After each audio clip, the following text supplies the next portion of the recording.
Nigeria is back on the global stage, specifically on the continental stage in Africa, and every African is now becoming more proud of Nigeria.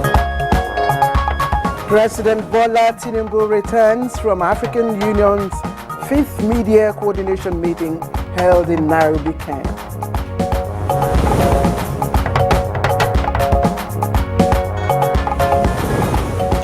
Troops of the Nigerian army intercept truckload of contraband ammunition.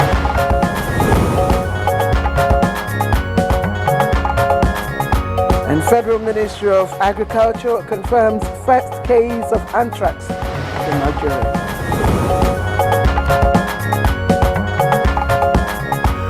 And on Good Morning Nigeria today, our focus is on pathways to achieving food security.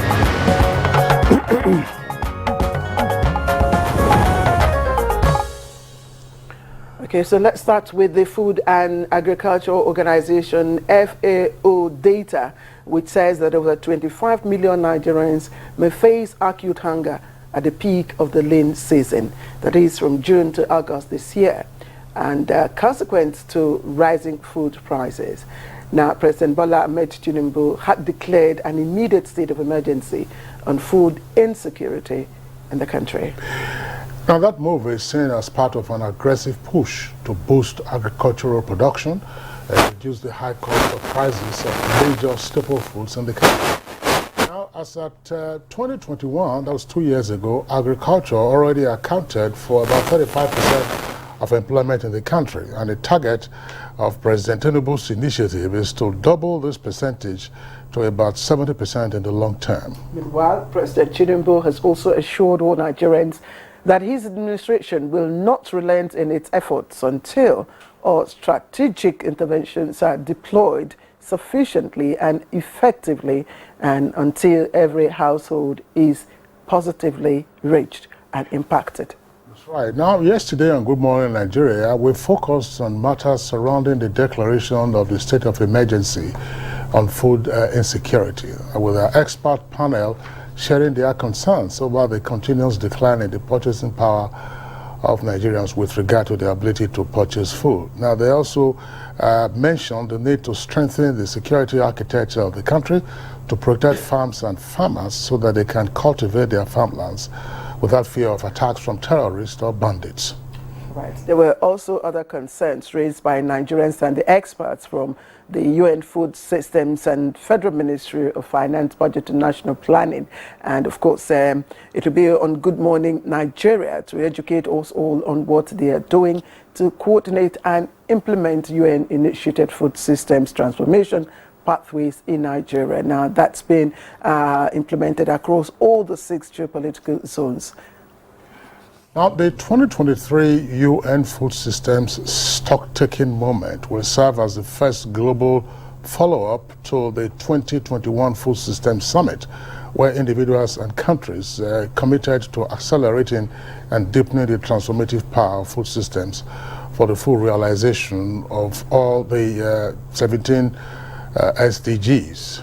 Indeed, and from what we gathered so far, the UN is seeking ways to accelerate food security and also achieving the SDGs through food systems transformation pathways in Nigeria. But there are pertinent questions that we will be asking. For instance, what do we mean by food systems? And secondly, how can food systems, be transformative? And can we achieve food security through the so-called food systems? Of course, how do we link the priority actions to President Tinubu's aspirations on food security? What should be the nexus between what the UN is doing and, of course, the President's initiatives in this regard? So those are some of the questions. There are many more that we'll be asking our experts who will be here, of course, later on in the program to discuss. And our topic, as we said earlier, will be pathways to achieving food security. And this note, I warmly welcome you, and it's Tuesday's edition of Good Morning Nigeria. It's happening live here in our studios in Abuja. I'm Kingsley Osadolo. I joined my colleague to also welcome you to the program, and the course of which we have our complementary segments, and this is the business newspaper review. For now, we take the highlights of the morning news with our colleague who is already seated, Frama Panye. Good morning, Frama. Good morning, Kingsley and Claire. Good morning, Nigerians. Here is the morning news.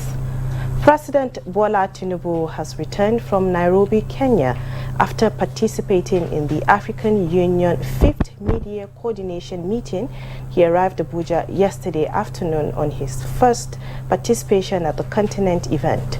The president presented the position of ECOWAS on various issues directed towards achieving continental integration. Presidential Advisor on Special Duties, Communications and Strategy, Dele Alake, says the outing has been fruitful. Nigeria, number one, it's another testimony that Nigeria is back on the global stage, specifically on the continental stage in Africa, and every African is now becoming more proud of Nigeria because Nigeria is taking its rightful place that had been neglected for a while. And Nigeria actually proved, her point that Africa must be stable, must be secured, even before any meaningful infrastructural development, economic activity can adequately and effectively take place. That was the main thrust of the address of our president there. Of course, he also presented the status report of the ECOWAS, the state of ECOWAS in terms of integration, in terms of free movement of people amongst the ECOWAS countries, in terms of security, stability, and political progress of West Africa.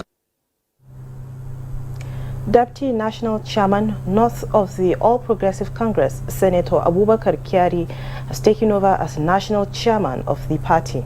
This follows the resignation of Abdullahi Adamu and Iola Omishore as National Chairman and National Secretary.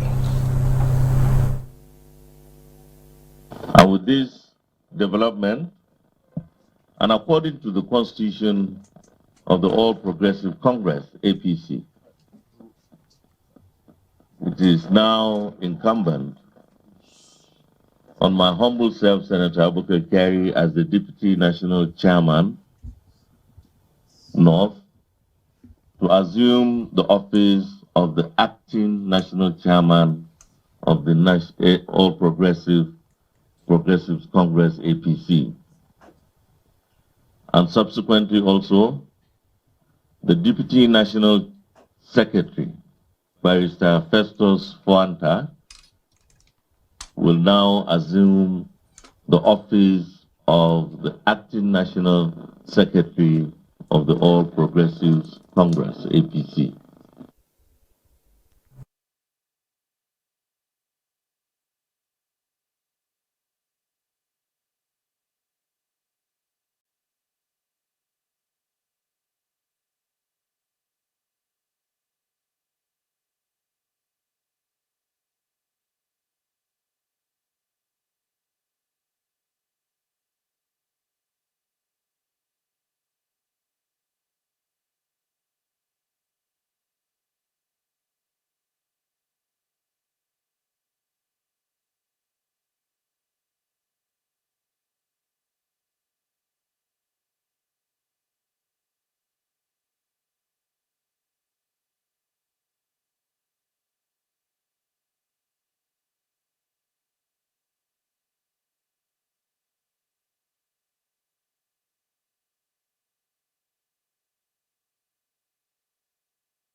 Country.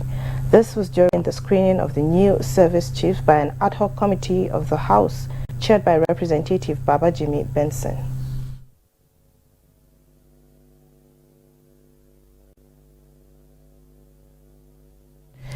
Troops of the Nigerian Army have busted an ammunition smuggling syndicate while transporting a truckload of ammunition to Anambra.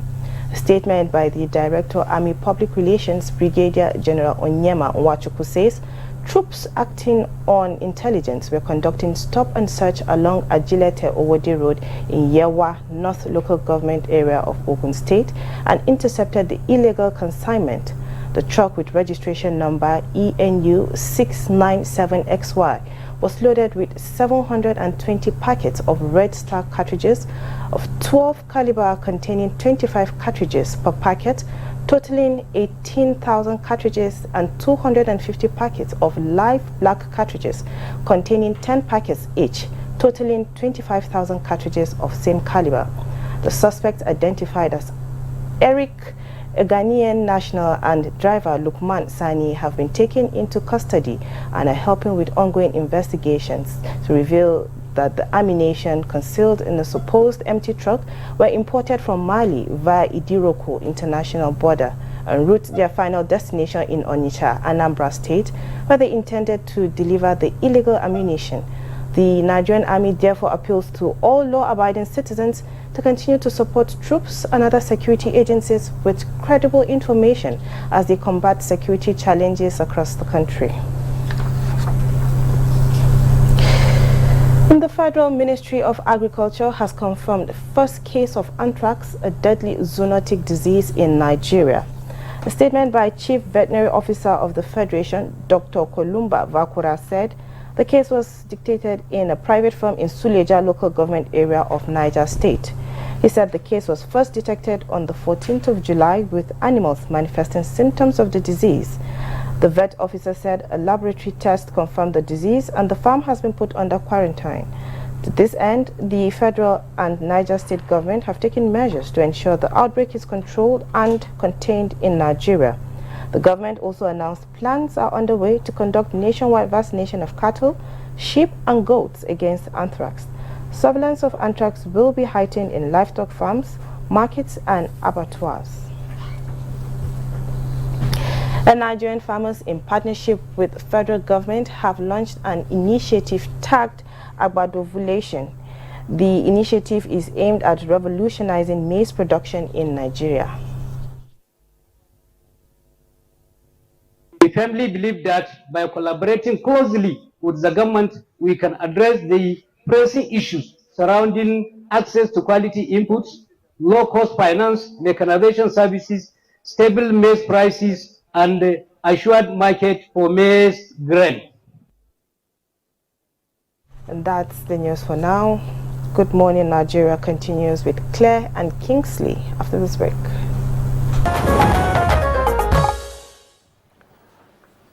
All right, welcome back to the program. It's Good Morning Nigeria live on the network service.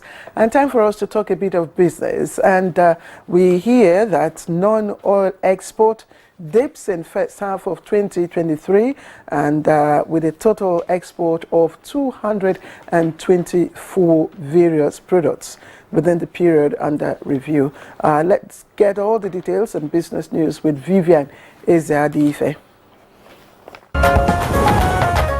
Nigeria's non-oil export, projected to reach $5 billion by the end of the year, dipped in the value of exports in the first half of the year 2023, despite recording an increase of $1.345 billion in the first quarter of the year 2023. The Executive Director, Nigerian Export Promotion Council, NEPC, Dr. Israel Yakusak, disclosed this during the presentation of the non-oil export performance for the first half of the year, which recorded 3,944,344.17 metric tons of product worth $2.539 billion as against the sum of $2.593 billion for the corresponding period of 2022.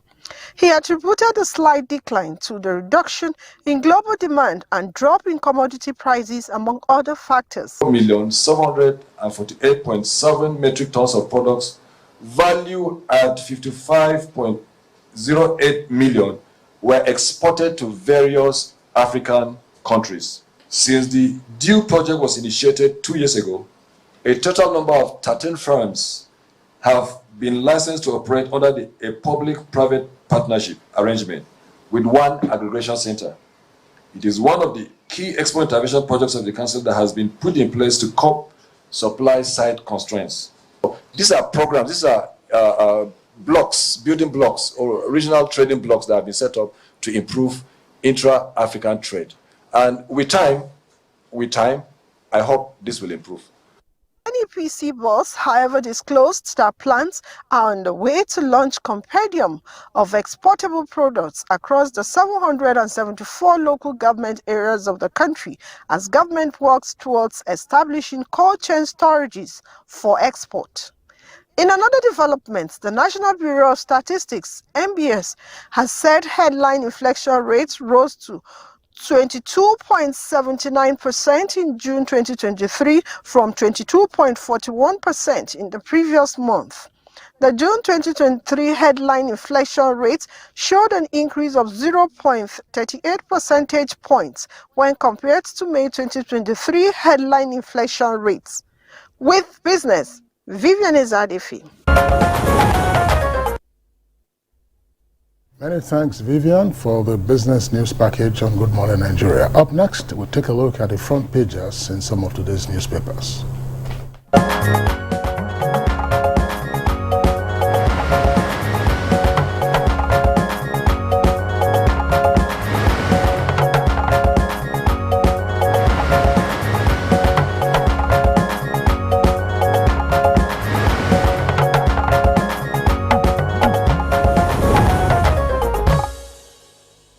All right, let's welcome Chukwudi Okoli Ugbaja to, of course, review the newspaper for us. Chukwudi, good morning. Good morning, Claire. How are you today? Kingsley, good morning. Good morning, and glad to see you. Thank you. Here too. All right, so let's begin straight away with the Nigerian pilot. We also have the Daily Trust, and these are not papers we get frequently in our review segment. The Nigerian pilot.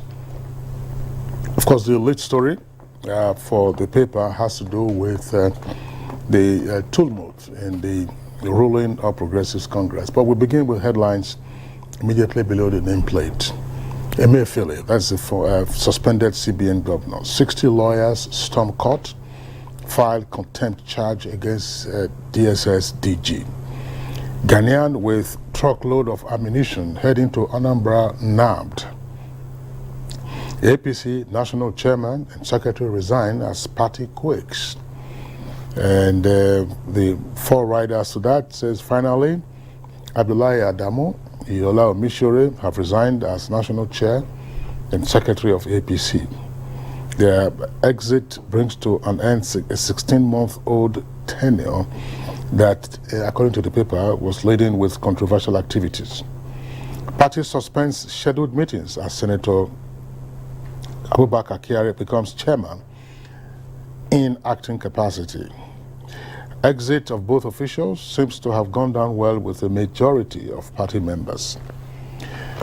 Brace up for emerging challenges, reps tell service chief nominees.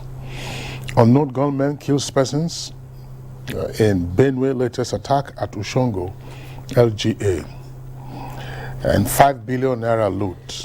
Court fixes July 21st for Stella Odua's arraignment. Ebonyi yam sellers want government to build a yam innovation center.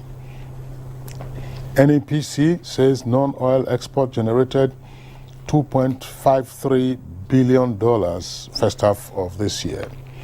Nigeria's inflation rate rises to 22.79% amid high food prices. Claire.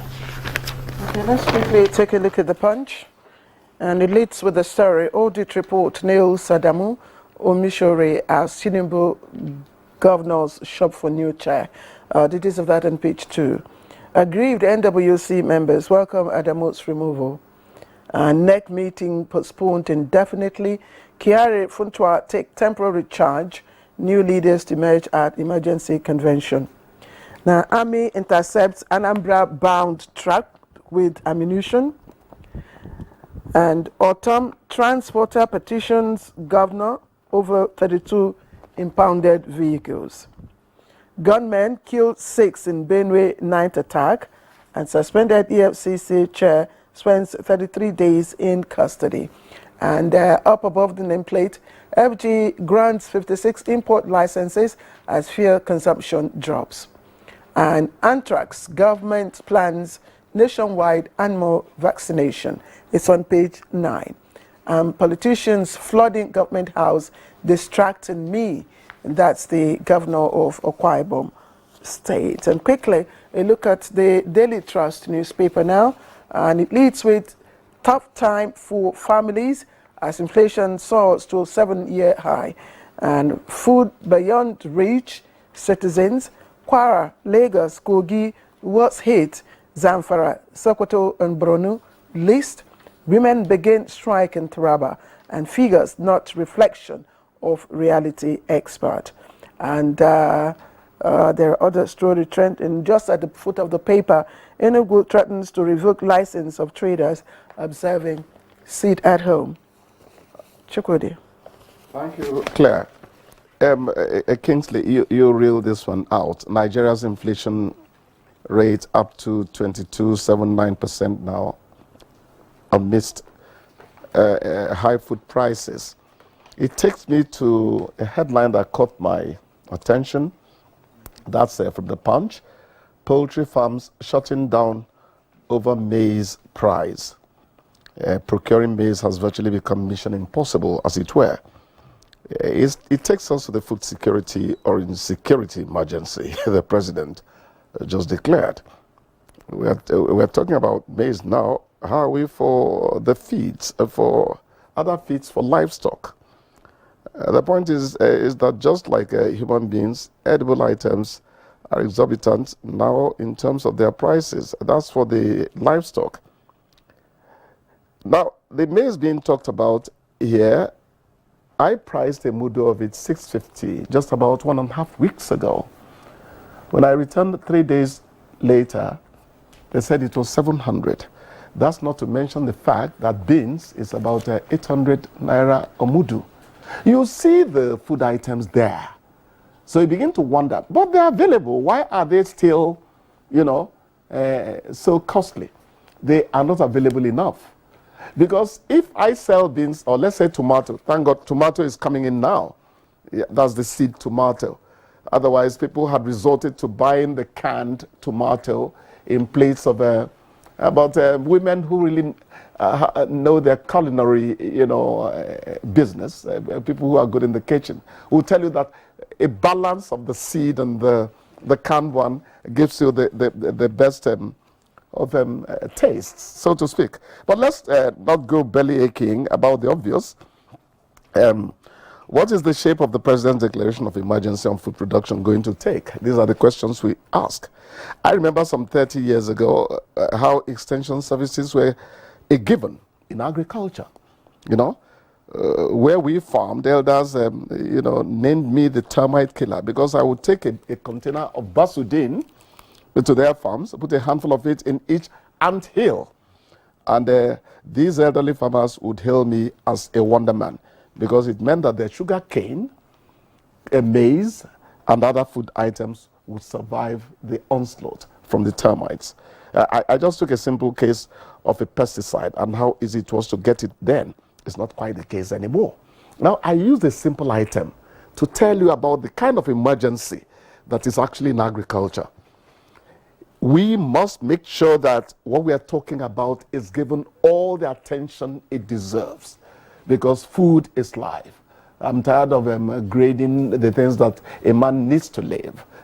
Oxygen, water, then food, security, and all that. Let's leave that to experts. We cannot underscore enough the importance of agriculture and what it means to us. So I'm very happy the way we are thinking, the way government is thinking. Those of us who like to watch things grow. Kingsley would poo-poo my pronouncements on agriculture. But you see, we are doing well in the bush there. I pray that he's going to join us one of these days. Quickly, POS operators are divided as new charges commence. They are saying here that 1,000 naira up to 4,900 naira would now attract 100, 5,000 to 10,000 would attract a service charge of 200, 11,000 up to 20,000 900 will attract 300. If you ask me, it's still not very, exorbitant. I mean, it's not too high to pay. What I don't like is when people get footloose and fancy free and walk on us, indiscriminately in terms of exercising their own franchise, self-given franchise. So are these charges legitimate? If they are legitimate, well, we'll see how we go about, paying them. Because if you ask me, rural banking has become the in thing. And of course, robbery has dropped. If a man knows that there's no money you keep in your home, he's not going to come knocking at 2 a.m. because the money is in the ATM. You take it on a daily basis. So you can see that security is taken care of by all the online possibilities that are now available to us. It is a good thing for us. The high cost of commodities in the market, food, especially the staple food, it's, we've been talking about it. It's clear, it's no longer news. You go to the market today, and I'm happy you do go to the market yourself. So, yes. As a male gender, you can feel the impact. So when women, cry out. No, I found out I was cheating my wife. Please, I mean cheating her in terms of money being given for food stuff.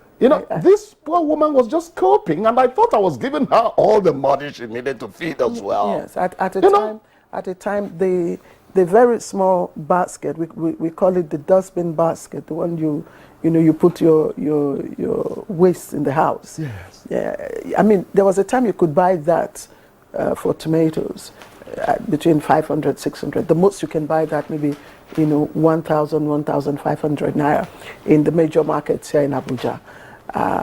But it went as high as 8,000 naira. Yes, and the small bowls have now taken the place of those, containers you were talking about. It's the small bowls they use now. Exactly. And they're paying 600 or 500 for each of these bowls. And you'll be shocked to your wits when you go to the area where you have the bands of yams. You prize a tuber of yam. Now you know what it is. It's amazing how the extreme poor, the poor households in the different parts of the country are really surviving, especially in areas where many people are no longer going to the farm as a result of displacements. It could be flood, it could be conflicts, and all that, and the areas that have been heavily impacted are farming areas. So you can see it's bouncing back on us. It's bouncing back on us. The ripple effect must be created. So it's a good move. Whatever happens to source. Yes, it's a very decisive move that a state of emergency is declared in this area. But again, it is the implementation what happens. The declaration has been made, but what happens? The steps that will be taken. And how do we guard against food emergency contractors? We are very good at taking advantage of situations. Mm-hmm.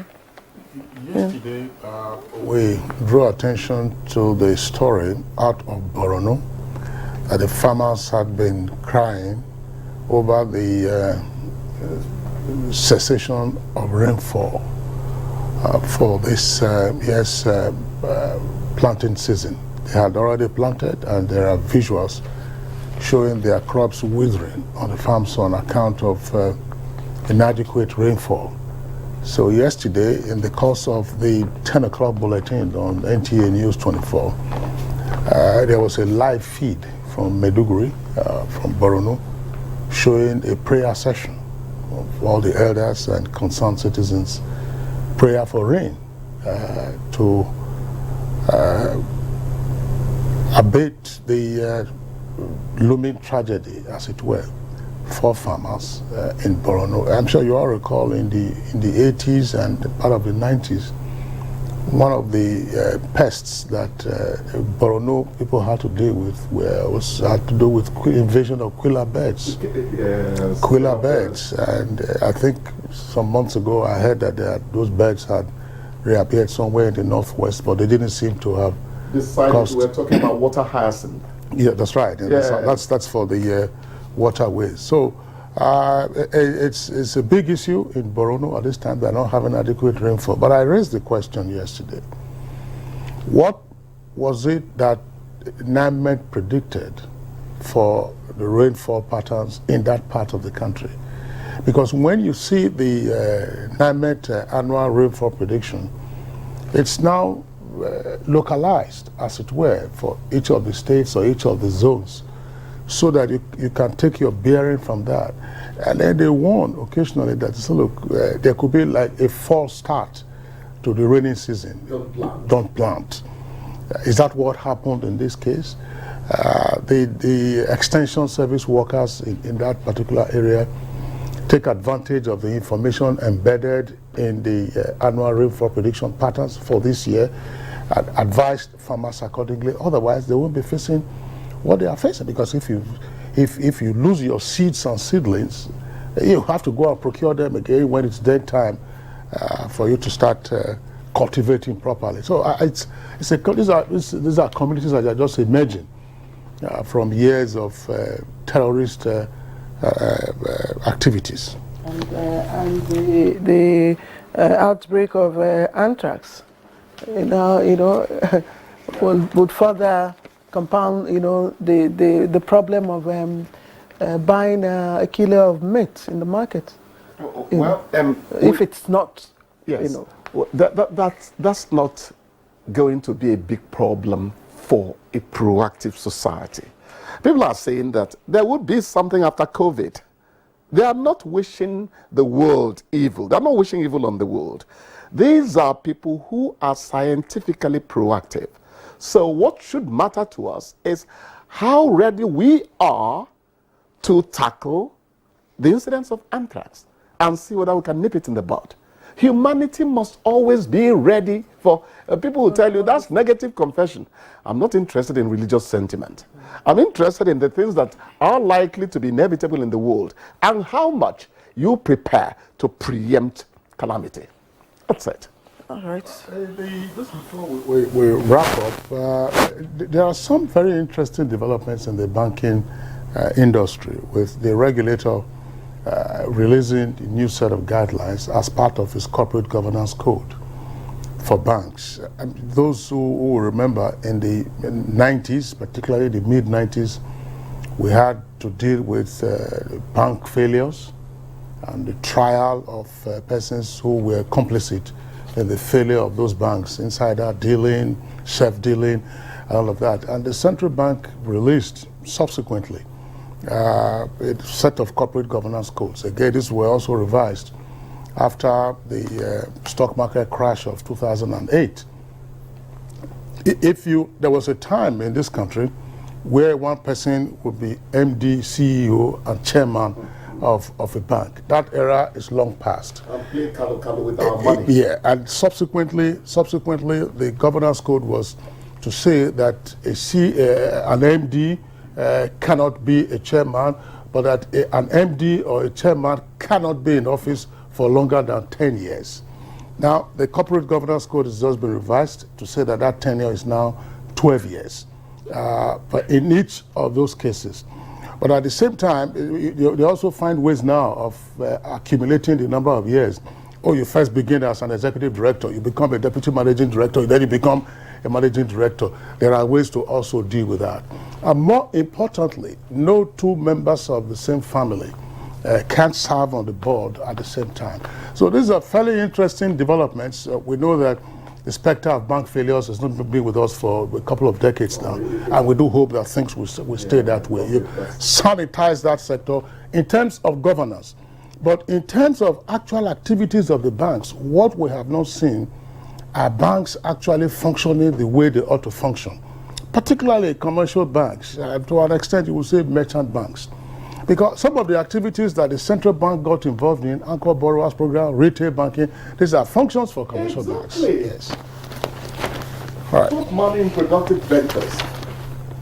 This cutthroat interest rates that we have all the time, and manipulation of forex regimes. But all of that probably will come to a close sometime soon. Okay.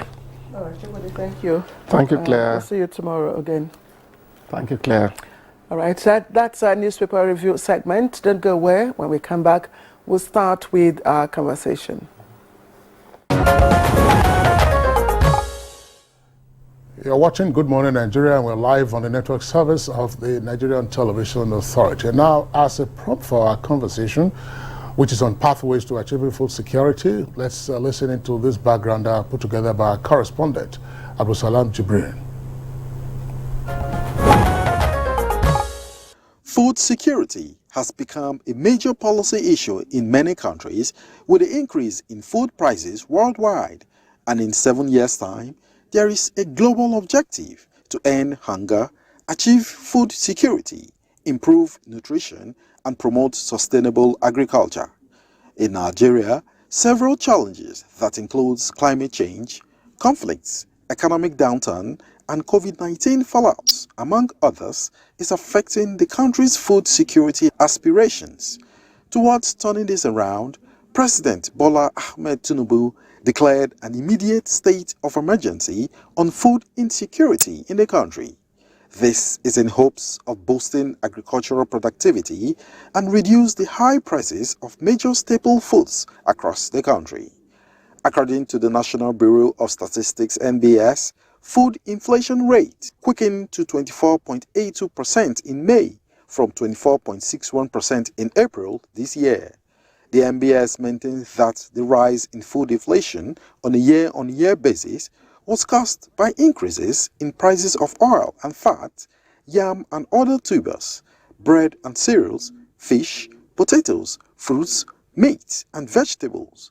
The Tinubu administration has also formulated robust ideas and initiatives that will make the country achieve successful implementation of the food systems transformation pathways that will serve as a model for other countries across the globe.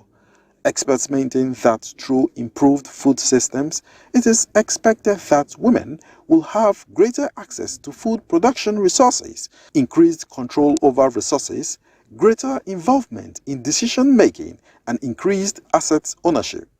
They insist that improved food systems will lower prices of nutritious foods, increase affordability, and increase availability of foods during their off-season.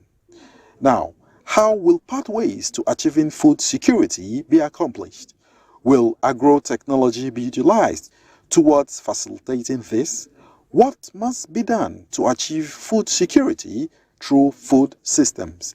These will form the crux of discussions as guests speak to pathways to achieving food security in Nigeria shortly. All right, welcome back, and thank you for Abdusalam Jubre for that backgrounder. And we're ready to commence our conversation. So let me quickly bring in our guests who are already seated here in the studios. Just to remind you, we're looking at pathways to achieving food security, quite explicit there. So Dr. Sanjo Faniro is the national convener, UN Food Systems. He's also Director, Social Development at the Federal Ministry of Finance, Budget and National Planning. We'd like to welcome you, Dr. Faniro. I hope I got that correct. Yes. Okay. All right. Also here with us is Professor Kola Anigo, who is a member implementation task team. Professor Kola Anigo, thank you very much for joining us. Good morning. Thank you for inviting me. All right, we also have with us in the studios a regular guest on Good Morning Nigeria, a farmer and development economist, Dr. Emeka Okengu. Dr. Okengu, glad to have you here this morning. Thank you very much. Good morning, Nigeria. Okay. All right, so let's begin with Dr. Sanjo Faniro, who is the national convener of the UN Food Systems. Tell us, what is this UN Food Systems all about? Yeah, the UN initiated food system. It is the United Nations Secretary General that actually initiated the food system pathways to enable countries to look inward at solutions to achieving food security ahead of the Sustainable Development Goals in the year 2030. So from that point, Nigeria took it up, and we are taking it as a critical issue since 2021. We went around the entire country to do exploratory dialogues, to be able to see what are the challenges facing fruit from the farm to the dining table. When we talk of food system, people are always interested or liking it to production, agriculture alone. There are so many areas that are affecting our food, and that is the reason why this pathway was developed. Okay, I was going to ask you to break down the systems for us so we know the components. The component of the food system? Yes. The system encompasses food security and nutrition, and also all the elements that surround having food on the table.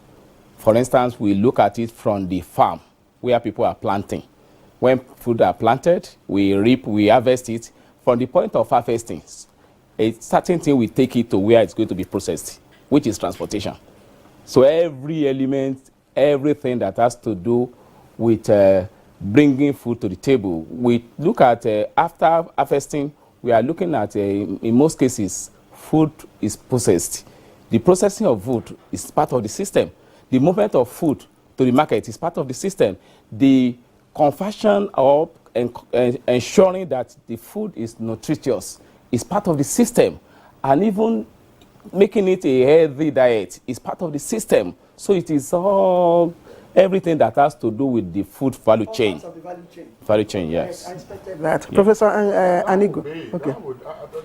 Some others would argue that you can actually label that food security, because the 4 pillars of food security are embedded in what you just explained. Yes. I'm saying it because we had a conversation on food security on Good Morning Nigeria yesterday.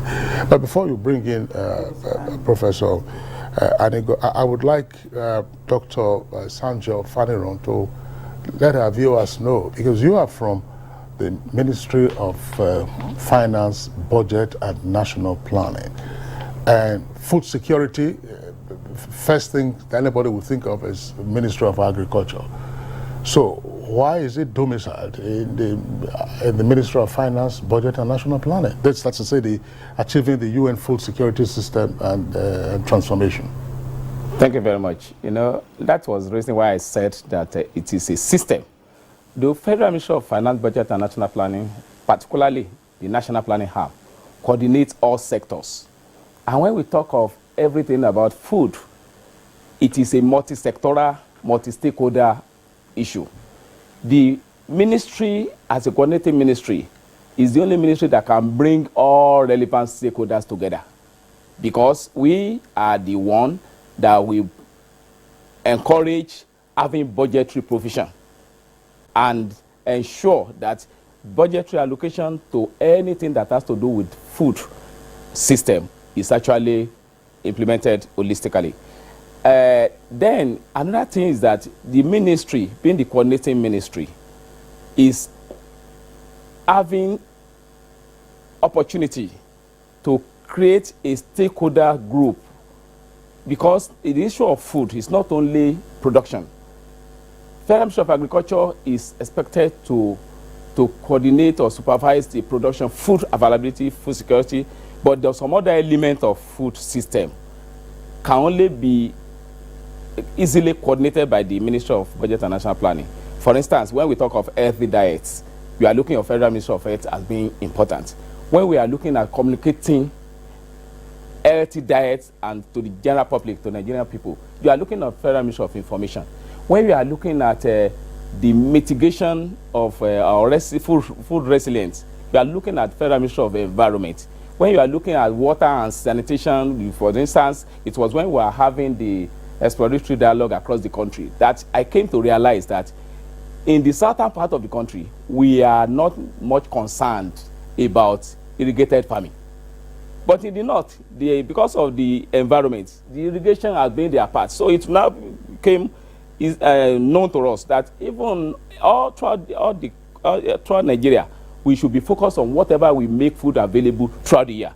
And whatever will make us that will take us out of that resilience of food throughout the year. That's why the Ministry of Budget and National Planning, Budget and National Planning, arm of Ministry of Finance, Budget and National Planning is actually coordinating so that we bring all sectors together, both at national and subnational levels of government. I don't know if Kingsley is satisfied with the response, but I get it. The essence is because it has to do with, again, whether it's food systems, whether it's food security, it falls within the purview of the Ministry of Agriculture. So expectation is that, it will be the Ministry of Agriculture that, should be spearheading, while the budget and national planning and, maybe coordinates or overseas. But we get, it's a multi-sectoral, approach you're saying. But let me, yes, I was going to bring you here, yes, because from your designation, you are a member of the implementation task team, and that's very key. And I'm going to ask you, what is new? Because since when the MDG, MDG was an approach to also achieving, cutting down the rate of hunger, among countries that signed on to it. And some met, some did not. And I know what happened to our own statistics. Now the SDGs is another approach. So what is new in this new pathway that the UN FAO is spearheading? Thank you very much. Thank you for the MDG was actually more or less focused on developing countries. And even with that, Nigeria could not even achieve the intended goals. So now the world now thought of it, brought in the issue of sustainable development goals, which now is universal. All countries, all cities, all regions, everyone, there is this issue of inclusiveness for everybody to be part of it. Now, this SDG, the UN, the Secretary General of the United Nations, also realize that there is no way we can be able to achieve the sustainable development goals without improvement in our food system.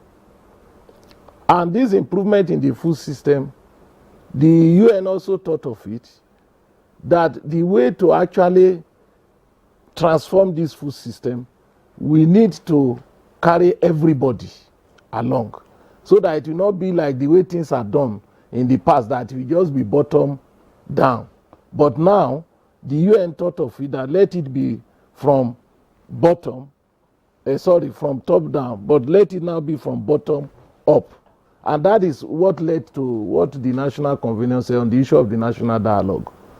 Every country, now the UN said every country should dialogue on their food system, identify their challenges, and not only identify the challenges, also think out local ways by which the countries think of how to address those challenges. There are some templates. There are some templates, even with the MDGs. You still have the same templates. Signatory countries are expected to domicile, to localize their solutions, domicile it within their countries. No, but this one for the food system. Yes. Before, because like the National Convener said, most of our focus is mostly on agriculture, the issue of production. Like in Nigeria as a country, almost 50% of harvests are lost as a result of post-harvest losses, because we don't actually, the issue of value chain in Nigeria is very poor. We don't actually add value to our produce. And even the problem we have on the issue of job creation and the rest of them, it's actually when you add value to what you produce, that more jobs are actually created, even more than the actual production itself. But over 50% of our produce are lost. So what's the content of this model now? This model now on the food system is not just focusing basically on agriculture, but the whole process on the issue of the food, the issue of input, even right from the agricultural input, from input up to the dining table. And that is why, and if you think through that process, there are a lot of people or professionals or stakeholders that are actually involved. So the food system now is to take into consideration every part of that process and bring all these stakeholders on board. And that was what was done even during the dialogue, to identify what are the challenges they are facing and what are the local solutions they also think that we can be able to use to address the challenges. And there are the dialogues were at 3 levels. And the country now was able to come out with about 78 transformation pathways that, if truly implemented in our country, it will help us to be able to address most of these problems. And you know, most of our people are actually subsistence farmers. Their livelihood depends on farming. So we are talking about 78 pathways. Priority actions. Yes, that will help us to transform our food system. Let's pause you. We'll come to dealing with some of the significant pathways that you have identified. But let's be realistic. I want to bring in Dr. Emeka Okengu. Look, is this another silo that has just been created? Silos. I mean, you know, our silo mentality. Because what the prof is explaining, one of the best advocates in recent years was Dr. Akinwumi Adesina, who was Minister of Agriculture, talking about value chain and busting the whole notion that agriculture was a development agenda. No, but agriculture is a business. Yes. The entire value chain. That was during his tenure as Minister of Agriculture, and at least 10 years before this whole UN food systems or transformation idea. But my question to you, Dr. Okengu, I mean, you have the floor, as it were. Is this another silo? Well, thank you very much. I think we should begin with even the vox post that was played. If I had my way, I would have asked for us to have played what happens in other climes. You know, when we were showing the people trying to do farming. I saw some guy struggling with either flood water or rainwater or some very dirty water, you know, and he was trying to make a pathway to get that water into his farm. Prof hit it by saying that 80% of what we do in Nigeria is subsistence farming. That does not qualify to be classified into the food security demands, not in the list. So I think the beginning point is, Fanira, my friend, has done the right thing by getting the Ministry of Budget and National Planning and Finance to develop this framework. We should now be where we will start walking the talk. And in walking the talk, I will say to you that these 78 criteria or convergence points we have gotten to can be collapsed just into 3 points. Point number 1 will be, are we doing rain-fed? If we are doing rain-fed, what amount of land is known to be available? You might be surprised that in this 63 million hectares of land that is banded everywhere, when you now go to what is on ground, what now that has as what is ready, you might be shocked that we have less than 100,000. You might be shocked. And out of this 100,000 that you have, you might also be surprised that less than 2% of it is into any commercial activity of any sort. The second one will be, Kingsley, what are the technologies that are available for us to be able to do this? The third one will be, how many people are we producing food for? These 78 points can be collapsed into these 3 things. I think it was either Dr. Farino or Professor that also mentioned the word nutrition. When we talk about food, are we talking about food as input? Are we talking about food as nutrition? Now, food, you know, might be food, but might not be nutrition. Food can only become nutrition when you now are able to aggregate those inputs that make that food nutritious. And you also do not check nutrition against your own statistics. You check nutrition against universal needs that can be able to make something qualified to be called nutritionally viable.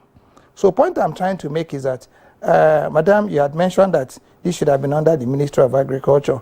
Very, very, very, very, very, very far from it. The moment you put it under Ministry of Agriculture, you make it a policy thing. Okay, and I can also say to you that even a more important ministry I thought maybe you could have mentioned would have been the Ministry of Science and Technology that, I don't know how to put this, if it's right or wrong, has more of our food research institutes than even the Federal Ministry of Agriculture. Because one of the most important agencies for food development is NAFDA. NAFDA is under the Federal Ministry of Technology. Another very important one is FIRO. FIRO is under the Ministry of Science and Technology. Another important one is Raw Materials Research Development Council. It is under the Ministry of Science and Technology. And I can go on and on and on and on and on to keep listing these agencies for you. But to answer you directly, Oga Kingsley, it is a silo that can be linked if the right thinking and attitude is driven towards it. And what is the right thinking and attitude that should be driven towards it? It is important that we create KPIs, which is the responsibility of a Ministry of Budget and National Planning. But what we'll do is that we create what we'll call administrative KPIs. Now, if you're creating a proper KPI, okay, the proper KPI comes with timelines, okay, that has demands. Now, what does this mean? I've been involved in a lot of projects that the government are doing. You have an intersectoral meeting and you'll be shocked that director says it's in another meeting and he sends an assistant director. And by the time the assistant director attends that meeting and you develop a concept note or a report, the director never gets to read it. So if we are going to be solving this problem, Oga Kingsley, I think we're going to be solving it by first and foremost admitting that our administrative systems, let me not use the word are failing, but let me use the word are not functioning the way they should function. And what administrative systems am I talking about?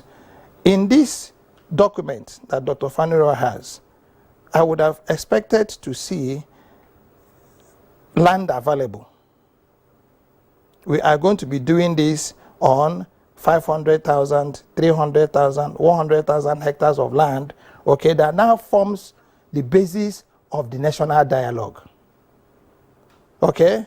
2, I am expecting that for us to be producing rice for a population of 200 million people, which we have turned into staple, okay, that there will be a program to develop or to produce a minimum of 3 million metric tons of rice.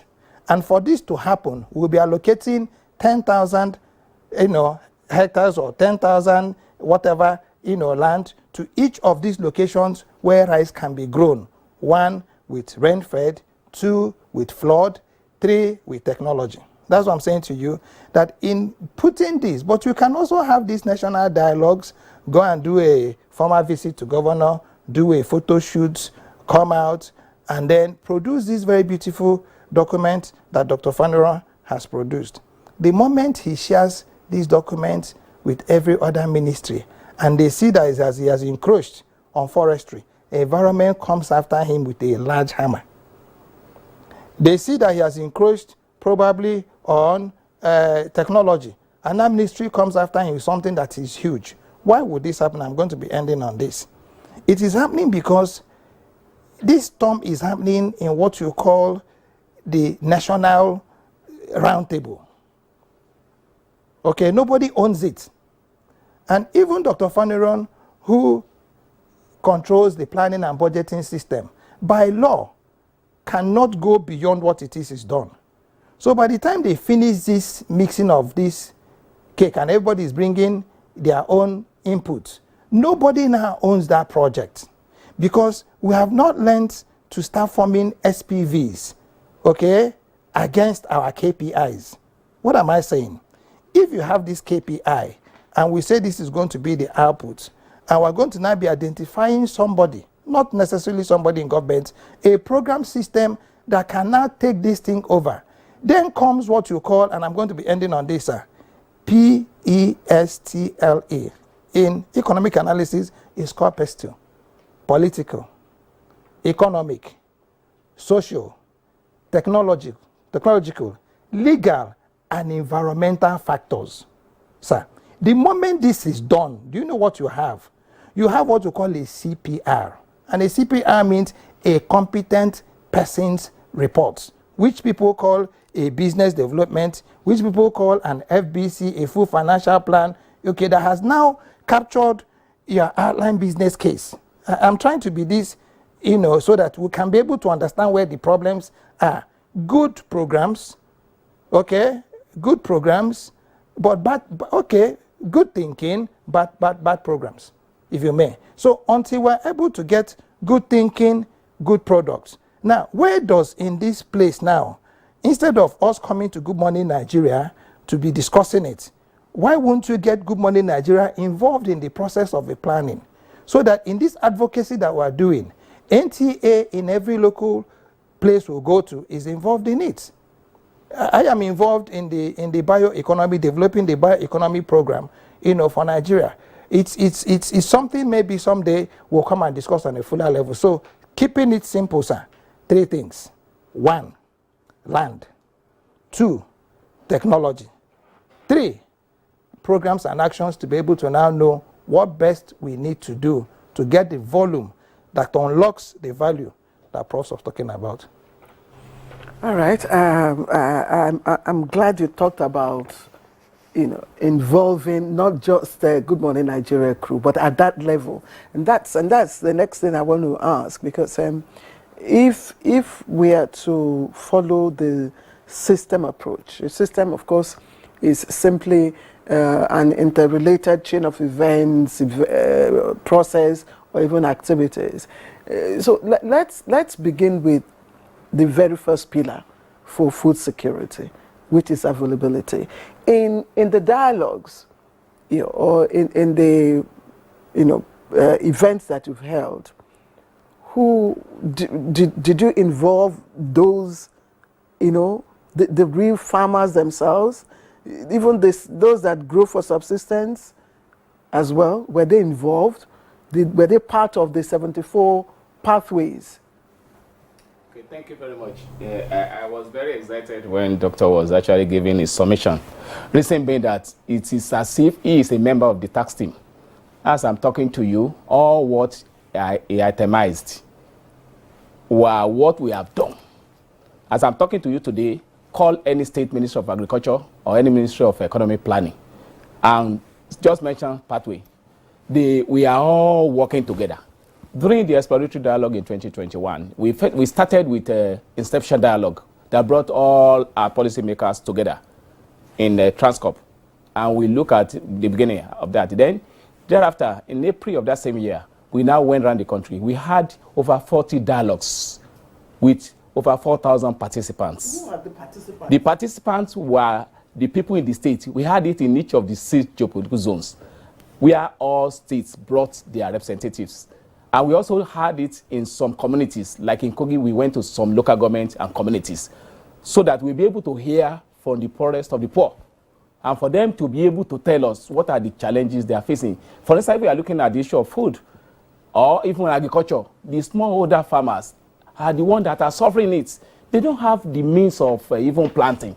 And in this arrangement now, we advocated for seedling. We identified that even provision of seedling will go a long way in making our food sustainable.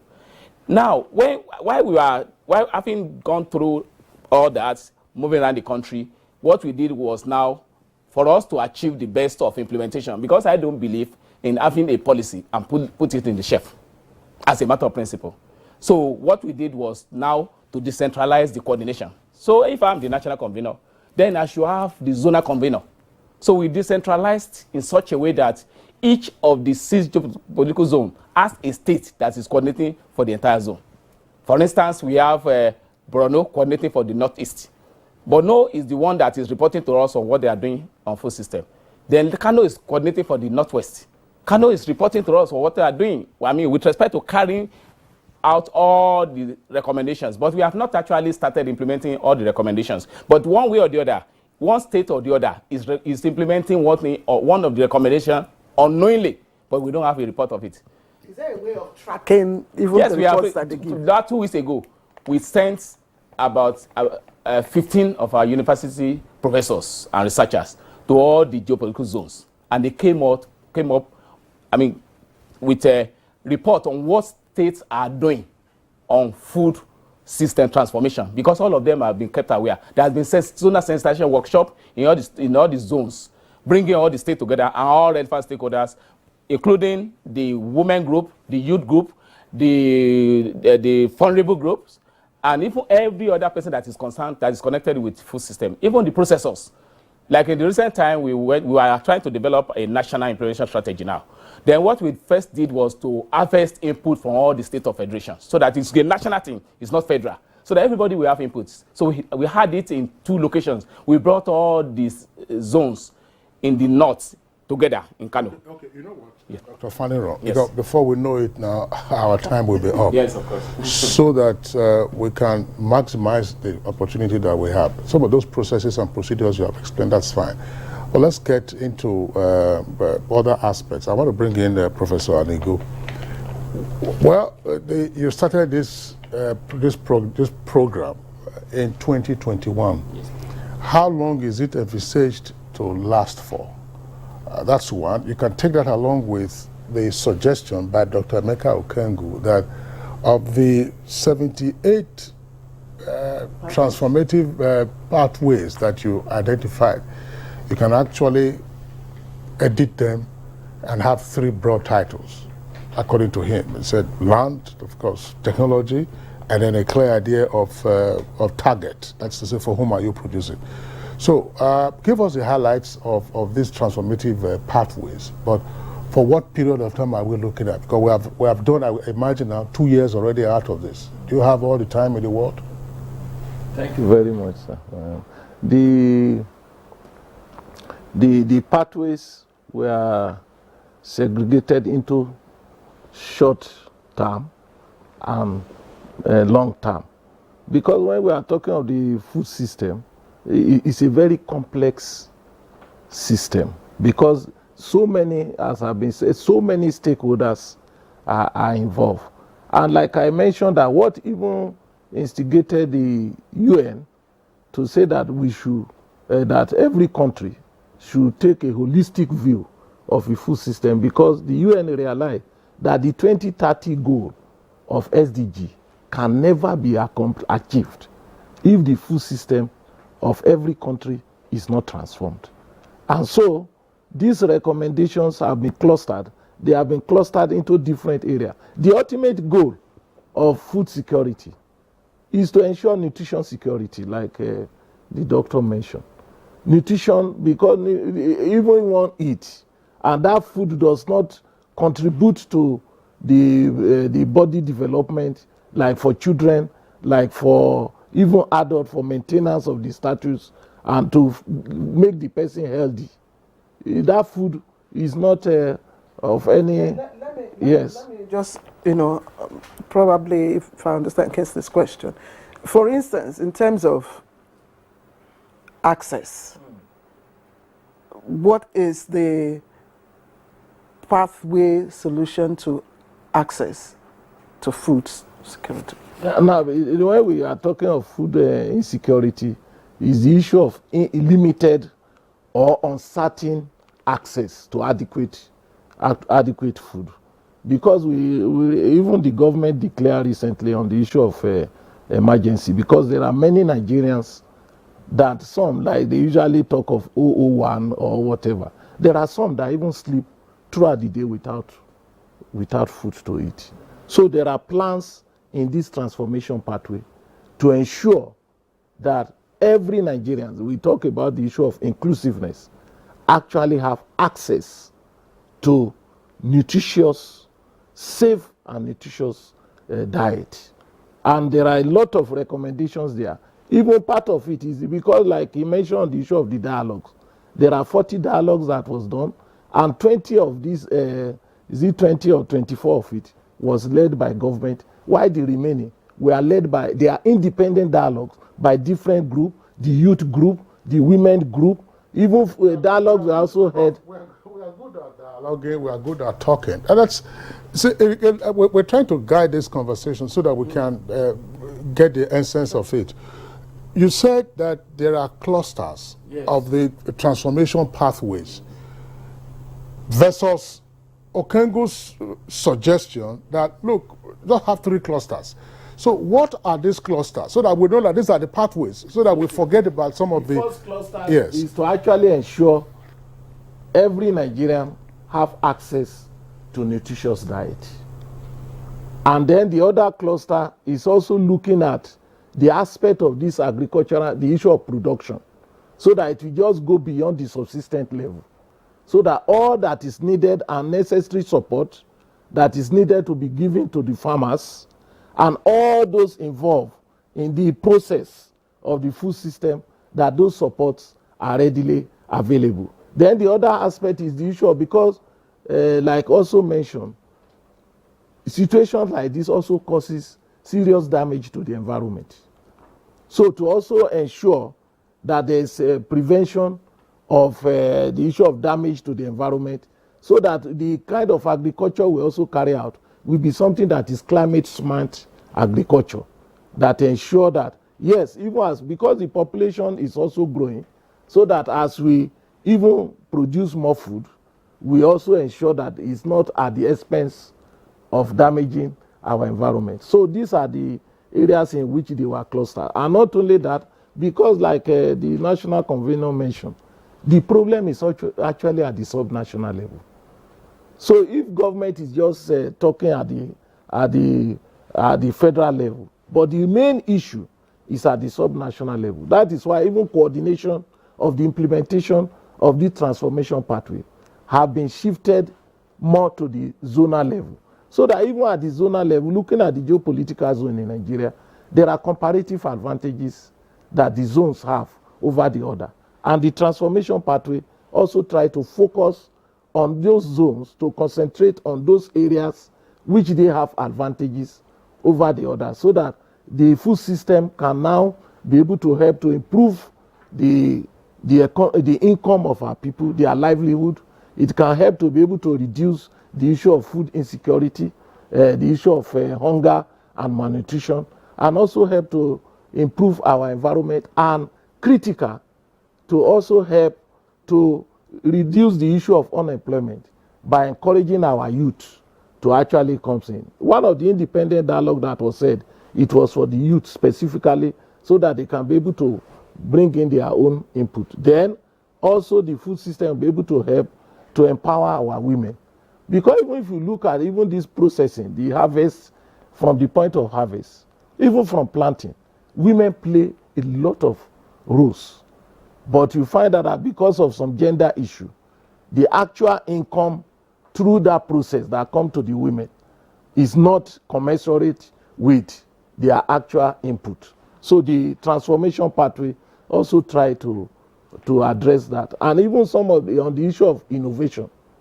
Because countries, I was watching a documentary in India where they harvest rice, and the local technology that they use in sieving that rice, the pad from, so that it will not have sand or contaminated. In fact, I shouted when I was watching, because I remember this issue of acha. It's something that is very is a nutritionally healthy food, but the main problem we have is the issue of sand. So I was just, my mind just went that in Nigeria, simple technology like this are things that we can use. Like me. Prof is talking about acha. I'm sure if you go to some upscale shops in Abuja, you will find, we have them. You will find good quality acha to buy. But most Nigerians may not have access. Sound free. Yes. Sound free. So, yes. Okengo is smiling mischievously. Okay, go ahead. Yes. One of the mechanisms we put in place was to identify 3 quick wins when we started implementation in 2022. The first one was the issue of weather, because weather information is critical to all farmers across the country. So Federal Ministry of Agric is working with NIMET on that, and dissemination of weather information and then scaling it to the state level is being done. Then we also look at the establishment of farm estates by all states, in all the state of federation. And that's why when Dr. was saying, I saw it as an opportunity. Then we have also now this year introduced the issue of school garden, because we have lost our value system. If we reinvigorate this into our system, you describe that the issue of food availability. Then we also encourage homestead gardening or backyard gardening so that everybody will not be going to the market every time. So those are the food availability.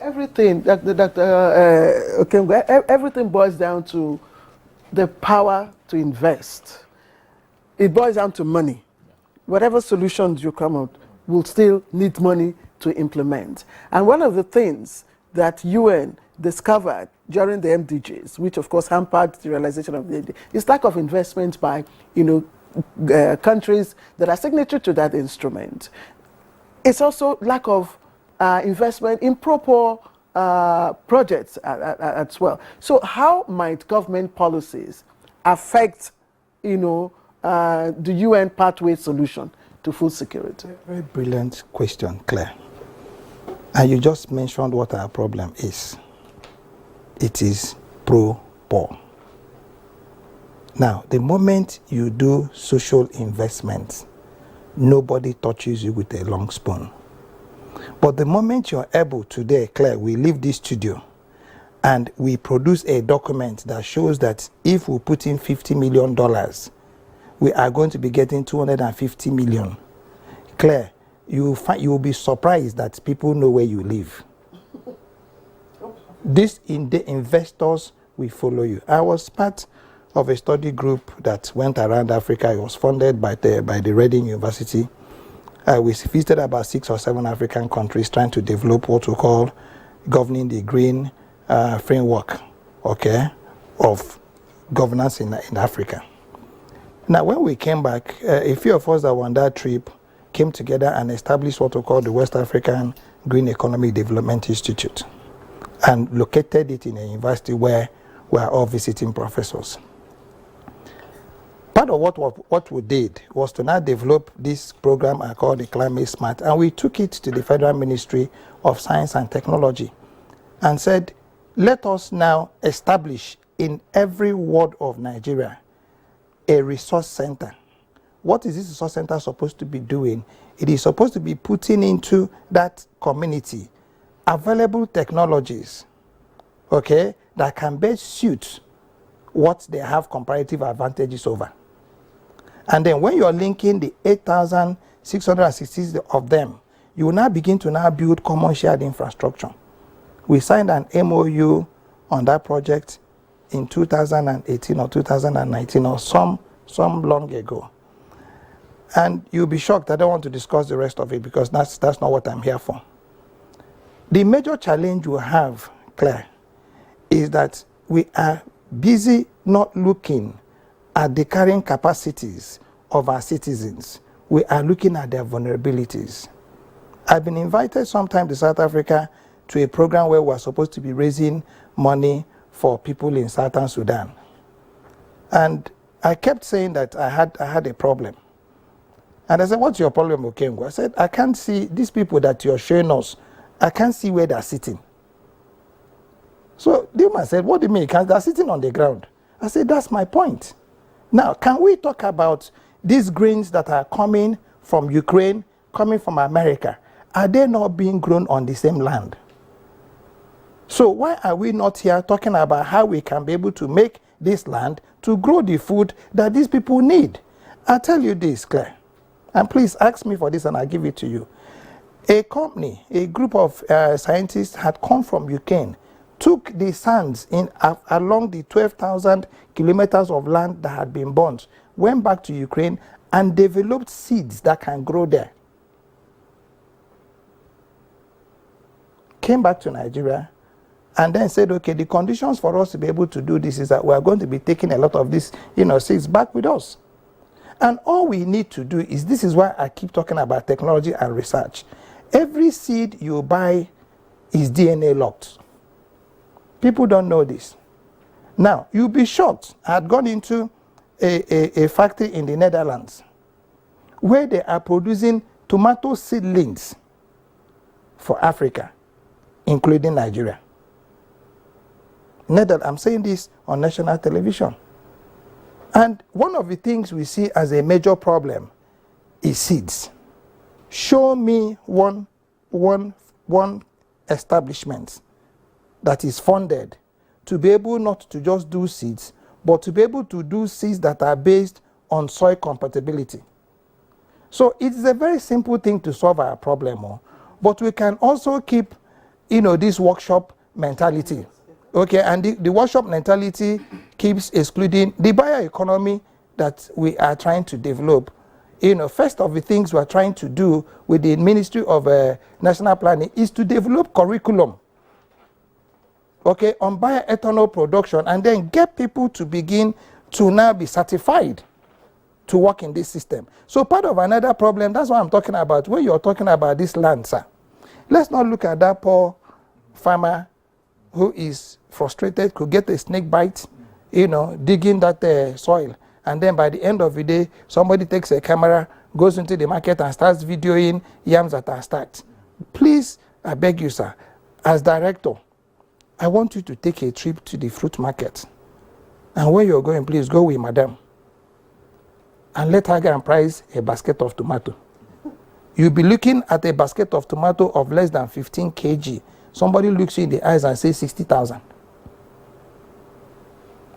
Why is this so if we are actually producing? So I think the major problem, Claire, to answer your question, is not investments.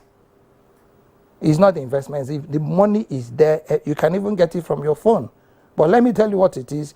It is being able to bring a document that your government should be able to now, guarantee. Is be able to get a team of people who can bring value into our land. How do you bring value into land? You don't show land, you map land. And you don't just map land, you also show, the characteristics, okay, of that land. Now, if you show land that can grow organic crops, and what you even want to do, for instance, Anambra State government in 2014 or 2015, under Governor Ngige, started exporting bitter leaf to the UK. They made £5 million from the first export. So there's so much we can be able to do, but what we need to do is to do three things. One, are we doing organic or inorganic? Two, where is the land to be able to support organic? Three, where are these support inputs? Our pesticides, our insecticides, our insecticides, our fertilizers. Again, I'll land on this. Neem, that dogoyaro, can become an economy, because dogoyaro is actually one of the best sources for organic fertilizer, organic insecticide, organic pesticides, neem. Okay? Now, the sheer belt in Nigeria, a lot of people do not know that the most expensive creams, okay, and chocolates have shea butter as their main ingredient.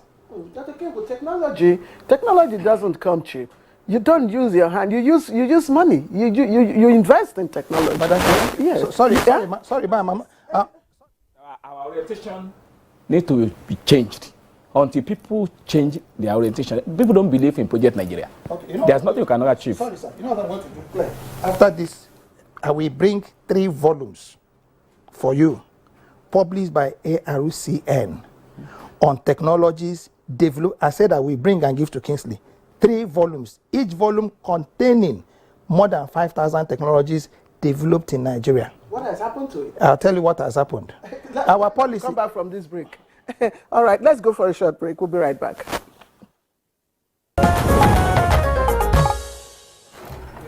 All right, you're still watching Good Morning Nigeria on the network service of the Nigerian Television Authority. Our 3 guests are still with us in the studios. I want to return to Dr. Sanjo Faniron. Dr. Faniron, you made an interesting point, arising also from one of the explanations provided by Professor Anigo, namely that subnational entities, which oftentimes could be a drag, are keying into all of this. But you didn't quite explain how they are keying into it. I want to draw your attention, therefore, to this aspect. How are state governments, or if you like, local governments, and therefore the subnational entities, key in 2 areas? One, say in locations where you need irrigation systems, how are they getting enthusiastic about this? Secondly, after harvest, minimizing post-harvest losses, poor roads in rural locations, how are they keying in with the development of rural roads? Thank you very much. In fact, you have hit the nail on the head. In the first instance, by the time we commenced the implementation, after the 17 priority actions was presented by President Buhari in New York in 2021, the first thing we did was to do a sort of what we call an action plan that give roles and responsibility to all actors. At federal, we have 14 MDAs responsible for coordination of implementation. At state, we have 4 MDAs, and at local government level, we have 3 MDAs, which we call pathways to implementation. So what we actually did was to make sure that we have all the zones to coordinate themselves, because in each of these 6 geopolitical zones, they have their own culture. They operate on the same culture, the same environment, the same sociological environment. Let me give an example of Northeast. If they want to have a meeting, they can have it in Hausa language. So all what is contained in the pathways are actually being absorbed in all the geopolitical zones.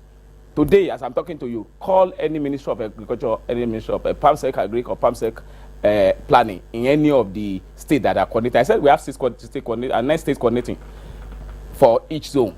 And each of the 9 states are tracking implementation. That's why when the Dr. Ken was saying the other time on the issue of tracking, we are developing an MIE framework that will enable us to track implementation.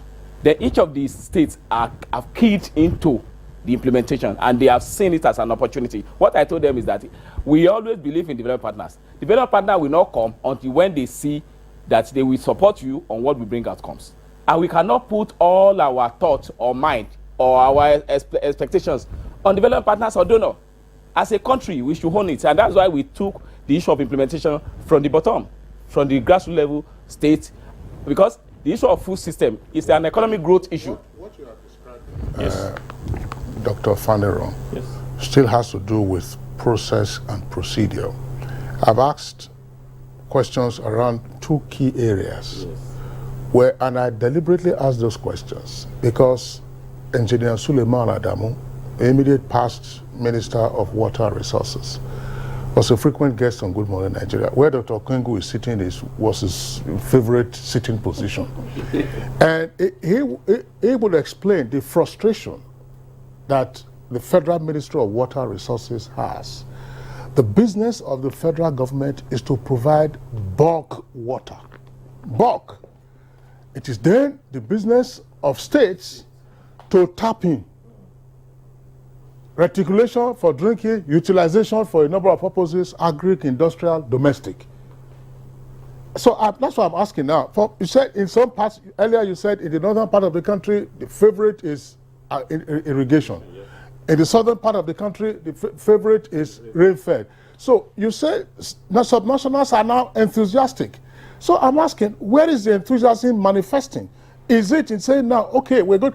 Nobody is asking you to go and have irrigation systems that are world class. You could be engaging labor, just clearing the ways and tapping water. Then rural roads, are they buying graders? Are they buying are they buying steam rollers so that after you grade, you firm up the earth and then trucks can move in? These are the practical issues, not the processes and procedures. Fine. What are we seeing now from the state government? Otherwise, I mean, you could come back to Good Morning Nigeria in another 2 or 3 years and, same old story. Anego, you want to chip in here? In addition to what the national, I think you hit the nail on the head on the issue of, because all this that we are saying, the issue of political will is very critical. Strong political will. I remember in the course of the dialogue, the last dialogue that we had, because the vice president, because all this, in Nigeria we have National Council on Nutrition, who is the overall decision maker in terms of food and nutrition in Nigeria, and is chaired by the vice president. So all this dialogue we are talking about, the vice president was the chair of these dialogues. And I remember when we are to do the last dialogue, the consolidated dialogue, that is to give reports on the outcome and the recommendations before the stakeholders, government and the other stakeholders. The vice president was saying that he wants a situation in which the state governors that are there, that the situation we have in Nigeria will be something that will touch their heart, that they will go back to their state and take positive actions. That in most cases, many come to Abuja thinking that they are coming to collect something, not knowing that they have a responsibility to their people. So everything that we are saying depends on that strong political will at the highest point of government, and which I was even happy when the government declared a state of emergency on the issue of food and nutrition. That strong political will help in achieving a lot. And again, a major stakeholder in all these things that we are saying is the private sector. The private sector, the government should provide that enabling environment that will allow the private sector to have that free hand, to be like a doctor said, the fund is there. It's just the enabling environment to be there. Talking about enabling yes, for yes, the private sector to key. Let's talk about enabling environment. I want to assume or believe that the clusters of pathways, or the 78 pathways you talked about, will be implemented across, tiers of government. Yes, levels of government, and your stakeholders, implementing stakeholders, most of whom probably will be residing within those, communities. Does this cluster or pathway take cognizance of the prevailing, situation in those communities? I'm talking about conflict mapping. Does it take cognizance of conflict mapping? Or are you hoping to, I don't know, how you intend to implement those when we're still talking about conflict here and there? Yes, part of the recommendation on the issue of insecurity. Like we talk about our farmers, that is why recently there was a survey that was done, was it towards the end of last year? Just some few group of people in Katsina State, children under 5, you'll be surprised. Almost 50% were malnourished, because even now, this time season we are, June to August is usually the lean season, even when things were normal, before the issue of insecurity.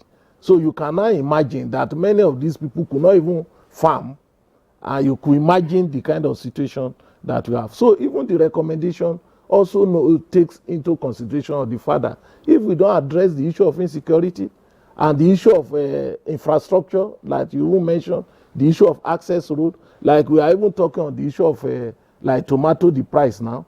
During the season, you find that almost you will pity the farmers, the kind of post-harvest losses that is experienced on the issue of this same tomato that we are talking about. So the recommendation for the dialogue, going through all the different stages and involving all the different stakeholders, took into consideration all this. It's just what I mentioned, on that political will to be able to drive this and also create that enabling environment. Yes. What sense did you get with respect to implicit or explicit political will from the subnational entities to say, oh yeah, this is a wake-up call, we'll be part of it? All Nigerians knows that when it comes to, because Nigeria, part of the problem we have, to me personally, is the fact that people aspire to get to position, in most cases, for the privileges. Because there are two things that goes along with being in position. There are privileges and also responsibility. Most cases, people are focusing more on the privileges and not the responsibility. Because there are responsibility that goes along with every office. But that is the problem. And that is why if the vice president of a country could make that comment of saying that he wants state government as they come, that they are from what they see on the nutrition situation and the effort to transform our food system, that thing will touch their mind to go back because the main burden is at the subnational level. Is it encouraging response? Like is it encouraging? You know, like you. What is the behavior? I was in Sokoto State. I was in Sokoto State during the exploratory dialogue. We have pictures to, if you see the number of stakeholders that were involved, including farmers association, women association, everyone were there because they also see it as an opportunity to actually address their problems. So they lay everything bare and make suggestions which will all capture everything. Yes. And sorry, finally, this transformation part we were saying, we also disaggregated it based on geopolitical zone. Because each zones. Oh, I see. The exploratory dialogue was based on geopolitical. So, because of the peculiarity in these zones, we also there are in the report each geopolitical zone recommendations are also there for them to be implemented. Yes, please, Prof. Let me just the question you asked, the excitement was there when we started, and that excitement is still on. What we did to first of all do a test case was to ask the state governor of the state where we had the exploratory dialogue to sponsor the venue and the menu, which they gladly did. But no state governor, he gave us all whatever we require to hold the dialogue. Lagos State Governor gave us, Akwa Ibom State Governor gave us, both because those were the location. Oyo State Governor, because we had it in two locations in each of the 6 geopolitical zones. So Kwara State Governor then, all those state governors, they were excited and they embraced it. And that's why we are making the governors forum the focus of our advocacy. Sir? Because what about the governors from the southeast region? They all, even the Enugu State that was not even in the political party that was ruling. He gave us what we required. Akwa Ibom State was not in APC. He gave us all what we required. Political will. There's political will, yeah. There's political will to do that. And excitement. Political will for logistics. Yes. To hold dialogue. Dr. Okengo, see what I'm saying. See, political will to hold dialogue, giving you a venue is fine. X, Y, Z. But hang on a second. After the dialogue, there are resolutions. And the resolutions are then meant to leave your table and then go onto the field for implementation. Dr. Okengo, see, you complain about post-harvest losses, X, Y, Z. I would imagine that to say, all right, let's take these problems that we can actually have quick wins, or ultimately big wins. States and rural roads, which are those critical rural roads that you can fix that will reduce post-harvest losses? And if you hear state governments then placing orders for earth-moving equipment, bulldozer, grader, steamroller, then you will know that some things are happening. Dr. Okengo. I think there are 2 misconceptions here for me. The first misconception is that we can solve this problem based on geopolitical zones. Unfortunately, we have 6 geological zones. And because we are not taking those 6 geopolitical zones into contention, our planning process becomes a little faulty because it is now dragged into politics. That is 1. 2, we are also looking at, the president has to like it, the governors have to like it for it to work. That is where nobody will touch you with a 10-foot pole. In fact, the more the president likes it, the more the investors keep away. Because what the president can do is to probably give what we call a political guarantee. And that is why at every 4-year cycle, anything that you see that is driven by political will begins to now have a lull. But if, and this was my recommendation, if we had gotten a company called the Nigerian Agro Industries Limited, like we had the NNPC, and government says to this company, all our lands available for agriculture is what we are bringing to the table. All our expertise is what we are bringing to the table. Okay? you, this company, I had written on this recommendation, even take over the Bank of Agriculture. This company will now build a land bank or own a land bank, Kingsley. This company will now own, facilities that government had built based on contracts and the political settlements. These companies will have taken over all your whole silos. And because they now understand the role of volume against value, it becomes a lot easy for this our National Agri Development Company, owned 40% by government, 60% or 20% by what you now call these critical stakeholders, the host communities, then 20 or 30% by people who are bringing in money. Do you know what they end up doing, Claire? They end up owning ships. This is how businesses are developed. But the moment you go to sit in front of a governor and say to the governor, oh, your people are dying out of malnutrition, do something. Do you know what he's going to do? He's going to call the Commissioner of Health, call the Commissioner of Agriculture, call 1SA, call NTA, and say to them, make available 2,000 bags of rice, 2,000 bags of beans, then get these parents, and then you share them. And there's a photo shoot. And it is us who are the consultants that are encouraging this. Because sometimes we also give to them, responsibilities that are beyond them. So in fact, we've adjusted our time, okay, but just 60 seconds. Mm-hmm. What's your advice to the pathway finders? Establish this company. It's not only an advice, it's a paper I've written already. All these programs you have in Ministry of Agriculture, life this, apparels, this, that. Carry it and give to that company with all your encumbrances. Okay, Claire, there's no need. We no longer need you in this studio looking beautiful. You're going to be our communication force officer. Let's take you there. You create this big hole. But in doing so, what we now ask government to do is to now please begin to do quick intervention. I didn't have time to say this. I had gone to Colombia, and what they give their children in school is a pack of biscuits. I have a sample in my office. Pack of biscuits and 1 small liter of milk. Claire, you drink it in the morning.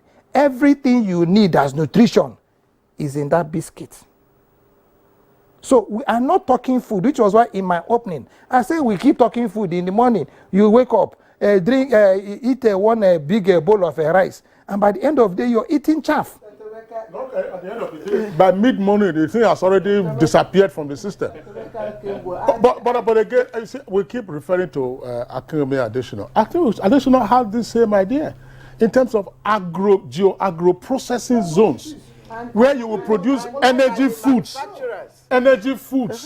children. Manufacturers in all of this. But I'm told we've adjusted our time, so I'm afraid we have to just keep it at that, and hope that when next we have Professor Kola Anigo and of course Dr. Sanjo Faniro come to our studio here, we'll be having some tangible stories to tell with regards to securing our food in the country. So I'd just like to appreciate, let me start with Dr. Sanjo Faniro, National Convener, UN Food Systems. He's also Director, Social Development, Federal Ministry of Finance, Budget and National Planning. Thank you, Dr. Faniro, for coming to Good Morning Nigeria. Thank you. Professor Kola Anigo, who is a member of the implementation tax team. Of course, the bulk of this job, falls on your desk. Thank you, Professor Anigo, for coming. Dr. Emeka Okengwu, development economist. I would like to have that biscuit. So maybe when next you come in. No, I'll give you the reports first, so you can show it to Nigerians. I'll give you the 4-volume reports. They're bigger than what you have behind you there. All right, thank you, Dr. Emeka Okengwu, development economist. And that's it for this conversation for today. Let's quick and remember, the campaign against rape and rapists is very much on. Join us and be a star. From all of us here, GMN crew, have a pleasant day. Bye-bye.